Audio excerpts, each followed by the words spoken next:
দোষীদের শাস্তি হোক এবং এমন শাস্তি হোক, শাস্তি মানে ফাঁসি হোক।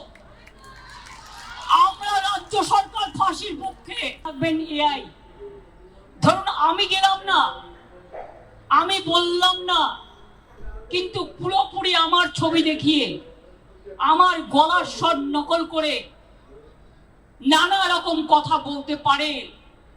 এই যুগটা অন্য যুগ, এটা কলিযুগ, মনে রাখবেন। কতকগুলো নেতা, কতকগুলো নেত্রী ইদানিং তৈরি হয়েছে, যারা স্বাধীনতা আন্দোলনেও ছিল না, যারা দেশের ভালো মন্দে নেই, যারা যখন উন্নাওতে ঘটনা ঘটে তারা প্রতিবাদ করে না, যখন বিলকিস বানুর ঘটনা ঘটে তারা প্রতিবাদ করে না, যখন উন্নাওতে ঘটনা ঘটে, হাথরাসে ঘটনা ঘটে তারা প্রতিবাদ করে না, যখন অ্যাথলিট রেসলার সাক্ষীকে বিজেপির লোকেরা অশালীন আচরণ করে তখন তারা চোখে দেখে না।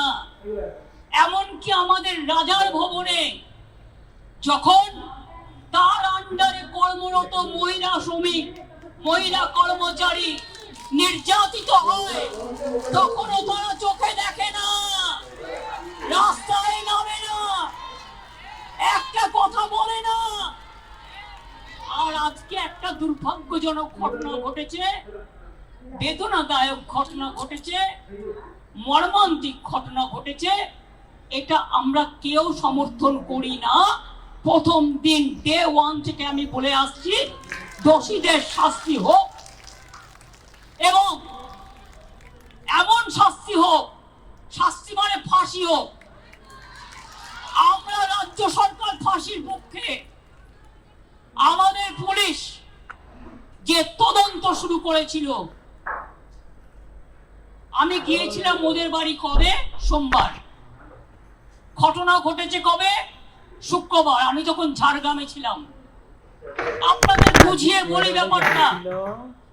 আমি ঝাড়গ্রাম থেকে আস্তে আস্তে, আদিবাসীদের প্রোগ্রাম ছিল ওয়ার্ল্ড ট্রাইবেল ডে, আমি ওটা করে যখন রাস্তায় এলাম, আমি পুলিশ কমিশনারের কাছে মেসেজ পেলাম সে ততক্ষণে আরজিকর হসপিটালে পৌঁছে গেছে।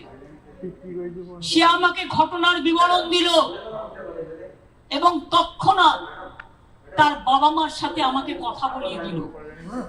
আমি বাবা মাকে কথা দিলাম এই ঘটনা আমরা নিন্দা করি এবং এই ঘটনার ফাঁসির ব্যবস্থা যাতে হয় কলকাতা পুলিশ তাই করবে। রাজ্য সরকার কলকাতা পুলিশকে সর্বরকম সাহায্য করবে। এরপর ধরুন একটা মানুষের বাড়িতে কাজ থাকে,